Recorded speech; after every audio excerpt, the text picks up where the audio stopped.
England এবং অস্ট্রেলিয়ার মধ্যে সবচেয়ে আলোচিত এবং চর্চিত সিরিজ হচ্ছে এই অ্যাশেজ, এবং সেই অ্যাশেজে 2025 যে অ্যাশেজ, সেই অ্যাশেজ তার জৌলুসটাই হারিয়ে ফেলেছিল। তার কারণ কোথাও যেন একতরফা খেলা হচ্ছিল।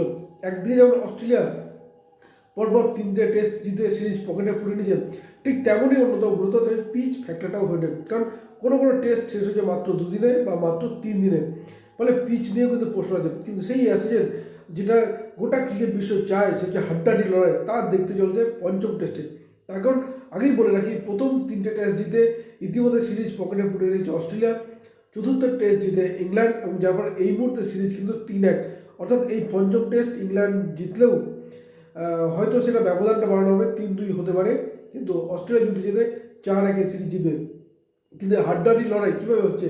কারণ প্রথম ইনিংসে ব্যাট করতে নামে ইংল্যান্ড, এবং প্রথম ইনিংসে তোলে 384 রান, এবং প্রথম দিন যেখানে বৃষ্টি বিঘ্নিতভাবে বা বৃষ্টির জন্য মাত্র 45 ওভার খেলা হয়েছিল, এবং ইংল্যান্ড এরপর খেলতে নামে দ্বিতীয় দিন, এবং যেখানে ইংল্যান্ড অল আউট হয়ে যায় 384 রানে, একটা ভালো স্কোর বলা যেতে পারে। এবং অবশ্যই ইংল্যান্ডের এই ইনিংসে বড় ফ্যাক্টর হয়ে ওঠেন সবচেয়ে নির্ভরযোগ্য প্লেয়ার জরুর, এবং তার যে 160 রানের ইনিংস, এবং পাশাপাশি হ্যারি ব্রুকের দুর্দান্ত ইনিংসের জন্যই কিন্তু ইংল্যান্ড তোলে 384 রান। যদিও অস্ট্রেলিয়ার বোলাররা কিন্তু এই জরুট এবং হ্যারি ব্রুকের সময় সেভাবে দাঁড়াতে পারেনি, এবং আর কোনো ব্যাটসম্যানই সেভাবে রান পাননি। বেন স্টোকস কোনো রান না করেই আউট হয়ে যান, কিন্তু 384 রান তোলে ইংল্যান্ড।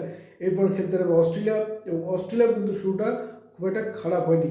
এবং যদি আমরা বলি দ্বিতীয় দিনের শেষে অস্ট্রেলিয়ার এই মুহূর্তে 2 উইকেট হারিয়ে 166 রান করেছে, এবং অস্ট্রেলিয়াকে ইনিংস টানছে দলের অন্যতম নির্ভরযোগ্য ট্র্যাভিস হেড, অপরাজিত আছে 91 রানে। এবং যদি আমরা বলি 3 নম্বরে নেমে অস্ট্রেলিয়া ইনিংসে একটা কিন্তু ধরার চেষ্টা করেছে ল্যাবুসেন, তিনিও কিন্তু আউট হয়ে যান। কিন্তু এই মুহূর্তে পিছিয়ে আছে কিন্তু ট্র্যাভিস হেড, যিনি দুর্দান্ত ফর্মে রয়েছেন। কারণ এই অ্যাসেজেই 2টো সেঞ্চুরি করা হয়ে গেছে, এবং 2টো সেঞ্চুরি করেই কিন্তু দলকে জিতিয়েছেন ট্র্যাভিস হেড, এবং যার ফলে তার দাপটের জন্য সিরিজ কিন্তু এই মুহূর্তে 3-1। সেই ট্র্যাভিস হেড অপরাজিত আছেন 91 রানে।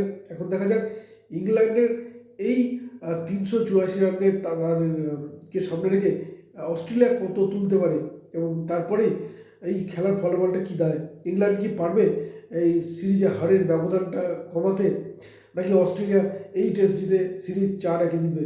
কী মনে হয় আপনাদের? মতামত জানাতে পারেন আমাদের।